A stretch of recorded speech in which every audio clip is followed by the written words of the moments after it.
खबरों के सफर में। तो आज बात करेंगे कि जेडीयू के मुख्य प्रवक्ता नीरज कुमार ने बीजेपी के प्रदेश अध्यक्ष सम्राट चौधरी के द्वारा कांग्रेस नेता राहुल गांधी पर विवादित बयान दिया है।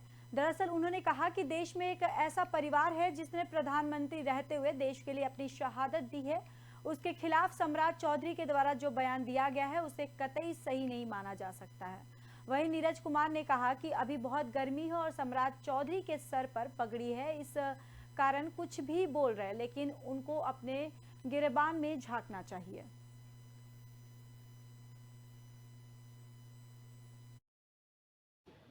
केंद्रीय मंत्री माननीय गिरिराज सिंह ने जो मंतव्य दिया है वह निश्चित रूप से आपत्तिजनक है।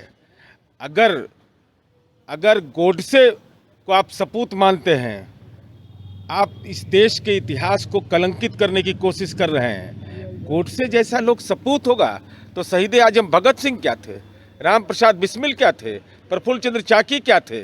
और अगर नरेंद्र मोदी के कलेजा में दम है 56 इंच का, तो विदेश दौरे में क्यों नहीं बोलते कि हम गोडसे की धरती से आए हैं? वहाँ तो बोलते हैं कि गांधी की धरती से हम आए हैं। जो राष्ट्रपिता का हत्यारा हो वह सपूत होगा, तो इसका मतलब भारतीय जनता पार्टी के सपूत वीरप्पन है, दाऊद इब्राहिम है, विजय माल्या है, नीरव मोदी है। ऐसे लोग ही भारत माँ के सपूत, ये भाजपा के सपूत हो सकते हैं। इस हिंदुस्तान की मिट्टी का सपूत तो नहीं हो सकता है।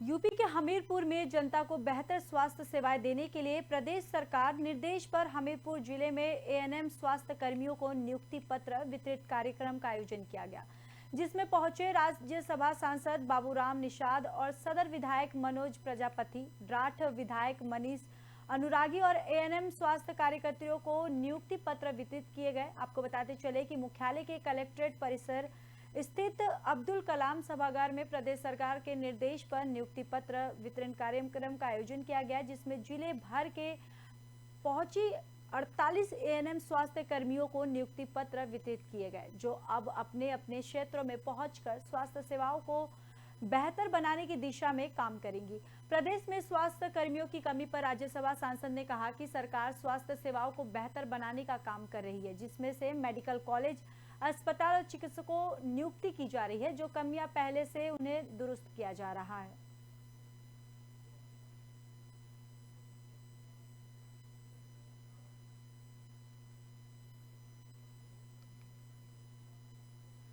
प्रमाण प्राप्त औरंगाबाद के सबसे बड़े सरकारी अस्पताल यानी सदर अस्पताल की कुव्यवस्था पर यहां के बीजेपी सांसद भड़क उठे। उन्होंने अस्पताल के पूरे सिस्टम की बखिया उधड़ रखी।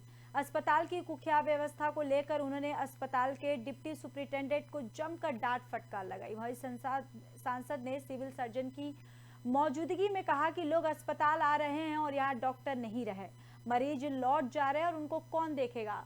आपको रोगी नहीं देखना है, कोई मर जाएगा तो उसको छोड़ देना है, मरते हुए मानवता भी देखिए। वहीं डॉक्टर का मतलब क्या होता है उन्होंने ये भी कहा। दरअसल उन्होंने कहा कि किसी का प्राण चला जाए तो आप वापस ला सकते हैं, कोशिश तो करना है बचाने का। आप लोग का रवैया ठीक नहीं है।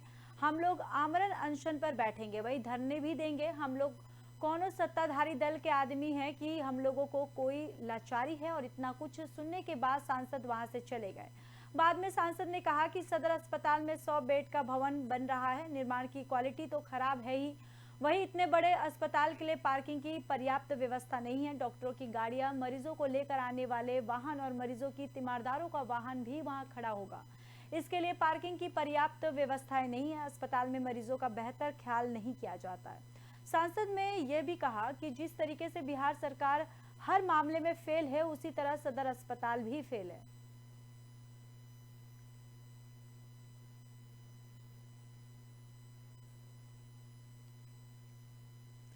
फरीदाबाद खेड़ी गांव का है, जहां पर गांव के खेड़ा दादी मंदिर में पूजा पाठ करने वाले पुजारी बालक दास को गांव के ही उच्च जाति के कुछ दबंग किस्म के लोगों ने लाठी डंडों से बुरी तरह से पीटकर लहूलुहान कर दिया, जिसके चलते मंदिर के पुजारी को काफी चोटें आई। वहीं आपको बताते चले कि इस मामले में मंदिर के पुजारी को काफी गंभीर चोटें आई हैं। उन्हें बादशाह खान नागरिक अस्पताल में भर्ती करवाया गया, जहां उन्हें प्राथमिक इलाज देने के बाद छुट्टी दे दी गई। वही घटना बीती रात लगभग 10:30 बजे की है, जब मंदिर के पुजारी बालक दास मंदिर में सो रहे थे। तभी गांव के लखन जाट के साथ पड़ोसी गांव फरीदपुर के महेश खटाना ने मंदिर का गेट खटखटाया और पुजारी को आवाज देकर कहा कि उनके खेत में कोई जानवर घुस गया है, उन्हें टॉर्च चाहिए। इतना सुनने के बाद पुजारी ने मंदिर का गेट खोल दिया। जैसे ही गेट खुला, उन पर लखन और महेश ने उन्हें जाती गालियां देते हुए उन पर लाठी डंडों से हमला कर दिया। वहीं मारपीट का शोर सुनकर सरपंच तेज सिंह का परिवार और पड़ोस में रहने वाले मान सिंह जाग गए और मंदिर की तरफ दौड़े। जिन्हें अपनी ओर आता देखकर लखन और महेश मौके से भागने में कामयाब हो गए। अपने मकान है जी, मैं बाहर लेटा हुआ था और मेरे को आवाज आई थी मारपीट की। मैं वहां से भाग कर तो यहाँ पे लखन और ये महेश खटाना दोनों थे, इन्होंने उसके बाद मारपीट की थी, जबरदस्त मारपीट। तो हमने उनको पकड़ा, कब्जा किया, फिर वो नहीं माने। मैं तब ऐसा करो, आप मारे छोड़ो, पहले हम बात करें। पर महाराज जी को ज्यादा डर था, इसलिए पहले हमने महाराज जी को अपने कब्जे में लिया, इनको संभाला, महाराज जी को बचाया। हाँ, इनको संभाला। फिर इनको हमने पुलिस में फोन किया, पुलिस आई थी, फिर हम इनको बी को ले गई थी। मामला ऐसा है जी, मौके पे तो ये जो पड़ोसी ये थे, मुझे भी जैसे सूचना मिली बाद में, तो तब मैं आया था ना, तो वो चला गया था। तो महाराज ने मुझे बताया फ़ोन करके कि ऐसे ऐसे बेटा मारपीट हो गई है। मैं आ गया फिर, तो बताया कि ऐसे ऐसे टॉर्च के बहाने आए लखन सन ऑफ नालन सिंह और एक महेश खटाना फरीदपुर गांव से। तो वो आए टॉर्च के बहाने, महाराज ने किवाड़ खोल दिए, तो उन्होंने सीधे लठ बजाने चालू कर दिए। बड़ा किसी से कहता नहीं हूँ, सात्विक भोजन सात्विक विचार है मेरे, साधु हूँ, स्वादु नहीं हूँ। हर प्रकार का ज्ञान रखता हूँ, 25 साल वृंदावन रहा हूँ। हर प्रकार धर्म अधर्म कर्म अकर्म सबका मुझे ज्ञान है क्या है। लेकिन रात में जो बाधा घटी, इसके पहले उसने कहा था महाराज तू यहाँ नहीं रहना, पंडित नहीं है, यहाँ नहीं रहेगा। गाली गलौज कही थी, मैंने कुछ नहीं कहा। कई लोगों से कहा, मैं जाने वाला था, लोगों ने कहा अच्छे संत रहो। तब मैं यहाँ रात में आया 10 बजे, 10:30 बजे मैं सो रहा था। तो बोले महाराज टायर चाहिए। मैंने क्यों? पहले सूरज जगाया, क्यों? बोले बाजार है। मैंने टायर लेके आया और सीधा लाठी शुरू कर दी, मार मार के बहुत मारा। फिर मैंने आवाज लगाई, तो फिर यहाँ से अड़ोसी पड़ोसी सब लोग आए, उनने बचाया, फिर वो भाग गया। कौन लोग हैं वो?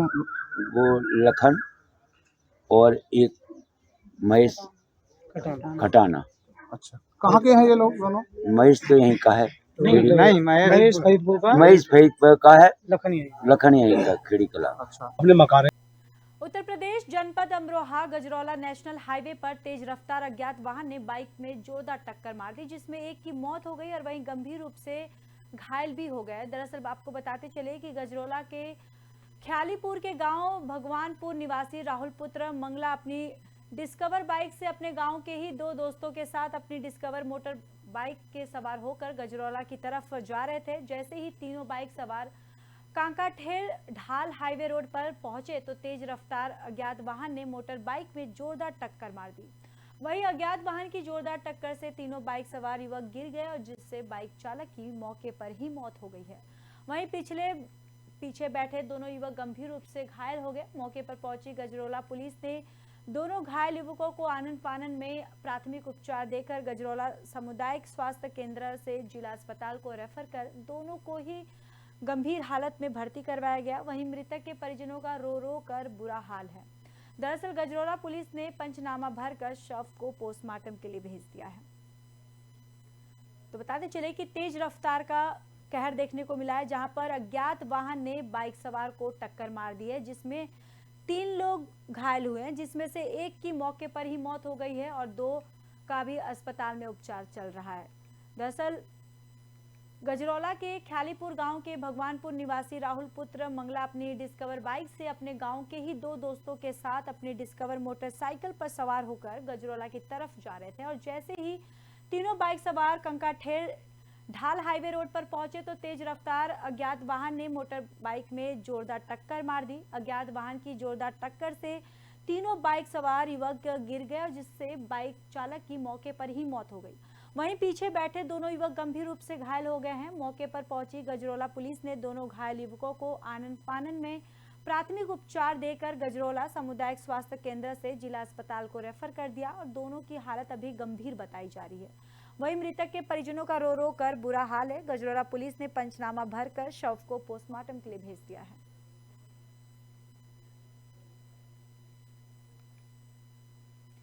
वहीं ग्रामीणों का कहना है कि नाली और पानी रोड पर बहने से आज काफी परेशानी का सामना करना पड़ा। दरअसल ग्रामीणों का कहना था कि आज इस कड़ाके की लू चल रही थी, इसके बावजूद भी 50 के घर लोग नगरीय जिंदगी जीने पर मजबूर है, क्योंकि नाली के अभाव में पूरी सड़क आज नाला में तब्दील हो गया है।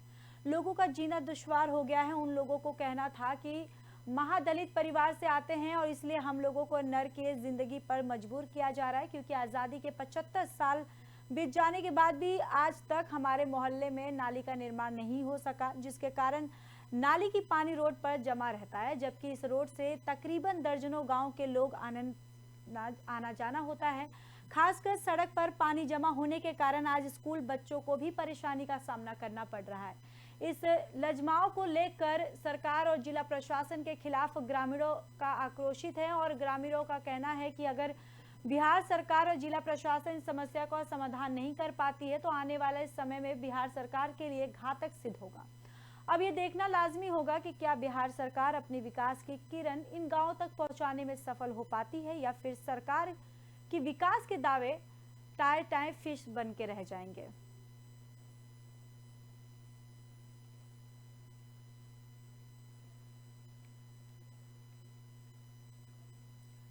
उत्तर प्रदेश जनपद अमरोहा के हसनपुर थाना क्षेत्र के गांव गुलामपुर में विशेष परिवर्तन अभियान के तहत जिला आबकारी टीम द्वारा अवैध शराब के अड्डे पर छापेमारी की गई है। बताते चले कि आबकारी विभाग की छापेमारी के दौरान जहरीली शराब बनाने वाले शराब माफियाओं के खिलाफ कार्रवाई की गई। आबकारी विभाग की टीम की छापेमारी के दौरान टीम द्वारा लगभग 300 किलोग्राम लहन और लगभग 55 लीटर अवैध कच्ची शराब बरामद की गई।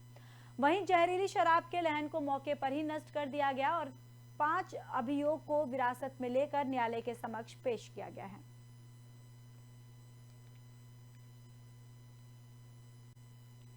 इस बुलेटिन में बस इतना ही। मुझे दीजिए इजाजत। नमस्कार।